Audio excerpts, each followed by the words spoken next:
everyone, how you doing? It's Upman Joe, and today I want to talk a little bit about ranked play in Advanced Warfare. This first season of ranked play for Call of Duty Advanced Warfare is now started, and it's actually running until January 31st. Now, unfortunately, there have been some issues on the PS3 and Xbox 360 consoles, so on those consoles, ranked play has been suspended, and they're currently playing in pre-season.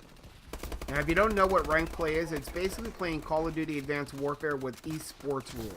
All the games are actually played on the same maps that competitive Call of Duty tournaments and leagues use, and they only play certain game modes, which are Search and Destroy, Uplink, Hardpoint, and Capture the Flag. The matches are all 4-on-4, and they play respawn delays, just like in UMG and MLG. You earn anywhere between 15 and 25 points for every game that you win, and then you lose between 10 and 25 points for every match that you lose. And so once you earn 100 points, you have to then win 2 out of 3 matches to move on to the next level. So, for example, from bronze to silver or silver to gold. Now, in ranked play, certain attachments, abilities, and score streaks are actually banned. And there's things like UAVs, tracking drones, grenade launchers, stuff like that, orbital care packages. Now on the screen right now, I actually put up a complete list of all the rules, and I'll put a link in the description below if you want to look at it a little bit closer. Now, right before the season started after UMG Orlando, they also decided to add in that stim and cloak abilities, as well as all supply drop weapons are banned as well. So if any of the restricted items are in a class that you have, you won't be able to use that class when you play a ranked play game. So I suggest going off and making a specific class just for ranked play. Now at the time I'm actually making this video, although they are banned, people are still able to use their supply drop weapons and receive orbital care packages they got in supply drops, but I'm sure they're going to address this in the next update to the game. Now, as far as what type of class you should use, it's completely up to you, but I'll give you my suggestions. Now, first of all, as far as weapons, in my opinion, the best weapons for ranked play are the ASM-1, the BAL-27, and the sniper rifle. You don't really need to have low profile because UAVs aren't allowed. And I personally don't think you need blind eye either, since most good competitive players don't use score streaks in ranked play. And that's because if you're actually playing the objective like you're supposed to, you're going to die a lot and probably won't earn them. Now, I'm sure you're saying that's not true, but go watch an MLG event and you'll never see the pros using score streaks. Now, if you're not playing the objective, then don't play ranked play, because the whole point of this is to win. It's a game mode about getting wins and ranking up, and if you're just there to get kills, go play the regular matches. You know, as far as the rest of your class, you know, add whatever helps you. For respawn games like Hardpoint and Capture the Flag, I like to use Flak Jacket, Danger Close, Fast Hands, Toughness, Hardwired, so I can avoid flashes and EMPs, Overclock, and Frags. It's kind of my go-to class, and I use one with the BAL and one with the ASM-1, depending on how, like, into the action I want to get, whether I want to stay back a little bit or if I'm going to be right up there in the middle. On both classes, I actually run extended mags and quick draw, and the only difference between uplink and the other things is I actually run EMPs on uplink so that I can stun the ball carrier and prevent him from jumping up for 2 points. Now you may be wondering, like, why should you even try rank playing? And for me, it's really added like a competitive aspect to the game. It's kind of revitalized the game a little bit for me. I mean, especially after, you know, getting my master prestige, it was kind of like, now what do I do? You know, I can go off and try to do some of the challenges and unlock things, but you know, it's like, I kind of am the person who wants to earn, like, what's the next thing I can do? What else can I unlock? And this definitely just kind of brings it in, especially because I like to play things as a team. And with rank play, at the end of every season, you're actually going to be awarded a cool outfit. And I'll put a picture here up on the screen. But whatever level you finish at the end of the season, whether it be bronze or silver or gold or platinum or diamond or master or even grandmaster, you get a really cool outfit. And the Grandmaster outfit, which I know I have no chance of ever achieving, it's given to only the top 100 players in the world. I mean, it's just to have that something to strive for, whether you either want to just strive for silver or strive for a diamond, whatever it means, it's just something else to kind of add in and really try to get to, you know. But I will tell you that you have to be a team player if you want to be successful in ranked play. You know, you can definitely go in, and I've been trying to play a lot, you know, by myself, you know, if I have some free time, but it really helps to play with a team. And if you don't have a team, play as a team player. Even if you don't know the people you're playing, like, you know, turn your mic on and talk to them, tell them where the enemies are. But one of the problems that I've encountered during the first week of the season has been having teammates back out mid-match because, you know, I'll go in as a random and, you know, I may be on a team with, like, you know, where there's 2 people playing together and I jumped in as a random and then they back out, or just a bunch of people randomly back out because they're getting killed a lot. And it really hurts everybody. You know, first of all, it hurts the team that you were on because now you're in a leaving everybody else in, you know, a 3v4, 2v4, or even I had several times a 1v4 situation.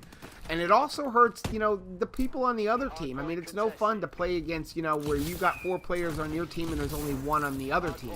I mean, sure, you get the win, you know, but in the end, you got to sit there for 10 minutes playing one person and battling your other 3 teammates to get a kill. You know, it just makes it no fun for everybody all the way around.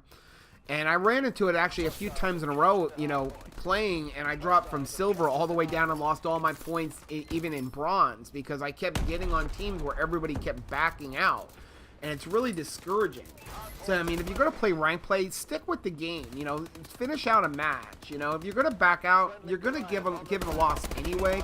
So you might as well just stick with it and help your teammates out. And you never know, you could win. I've been in several situations where we were losing a hard point, like 150 to 70, and came back and won the game. Or, you know, we've even been in situations we were down 5-1 and search and destroy and came back and won. So you never know what's going to happen. Just stick with it. You know, one thing's for sure though, don't quit out because of your KD or you're getting killed a lot and, you know, you're worried, oh, my KD is going to go down. If you're worried about your KD, don't even play rank play. Rank play is about getting the wins. You know, if you go watch professional players, you know, they don't care about their KD. You can watch tons of games and tons of professional matches where they go negative. You know, most of the time they're lucky if they get a 1.0 or a 1.2 KD when they're playing a match. I mean, it's very rare that you see a pro drop, you know, 40 or 50 kills in hardpoint. First of all, you're playing 4-on-4, so it's kind of hard to get 50 kills. And if you're getting 50 kills, chances are most of the people on the rest of your team are going negative or hardly getting any kills. This is about playing as a team, playing the objective, and getting the win so that you can move on. You know, and it's a great place to practice if you want to turn yourself amateur or go play game battles and play for some money or something, because if you can do well in rank play, you'll be able to do well in those other modes if you can get together with a decent team. But obviously, you know, the problem with people backing out has definitely become an issue, because Michael Condrey recently tweeted out that if you back out of a match, you're going to lose double the points. So if you were scheduled to lose, say, 20 points, now you're going to lose 40. So you might as well stay in there because you're going to lose the match and lose double points anyway. He also tweeted out that they're going to institute a probation period. So, I mean, what do you guys think? Do you think we should have some kind of probation period for backing out of matches? You know, personally, I'd like to see some kind of a tier system where if you drop out of, say, 3 matches in a day, you're going to have a 24-hour probation from playing rank play. And then if you drop out of another 3 matches, now it's a 48-hour ban. You know, and so on. You know, something like that. Something to prevent people from constantly backing out of matches and hurting the rest of the team. You know, although there have been some glitches like this and things like people receiving orbital care packages, you know, because of supply drops, you know, the first week of rank play has been a lot of fun with Advanced Warfare. It's really been fun to play as a team and use MLG rules. You know, respawn games are so much more fun when you know that there's only 4 enemies, and if you kill them all as a team, you're going to have 2.5 to 5 seconds so that you can play the objective unopposed. You know, the key really is communication with your teammates. You know, if you can get on a mic and communicate with them and say, like, hey, there's only 1 left, let's get him and go capture the flag, it makes it a lot more fun and a lot more fun to win. But the key is communication with everybody. So mic up, learn your call-outs, learn the different rotations on hardpoint, learn where people should spawn and things like that. You know, give rank play a try, see what it's like to play as a pro. You know, personally, my goal is to get to the Master Division. I mean, I'll be happy if I can get to the Diamond Division, but I'd love to be able to get to the Master. But you never know. Maybe you're one of those people who can get to the Grandmaster position and become one of the top 100 players in the world. You know, maybe even get recognized and make an amateur or a pro team. You know, if you get to one of the top 100 players in the world, there's a good chance you're going to get recognized, if that's what your goal is. But what are your goals? Are your goals to get to the Diamond Division, or they get to the Master, or they get to the Grandmaster? Let me know in the comments section down below. You know, also let me know if you think we should be banning more things? Do you think we should have a probation period? You know, but look at that. We played as a team, and we beat the other team 250 to 95. I was actually able to lay at the final kill cam here. And no, I didn't go positive, but I didn't play for, you know, my KD. I went 19 and 21 with 9 captures, and we were able to beat the other team, and I was able to rank up in the process. So that's my video for today, guys. If you like it, hit the like button, and until next time, happy gaming.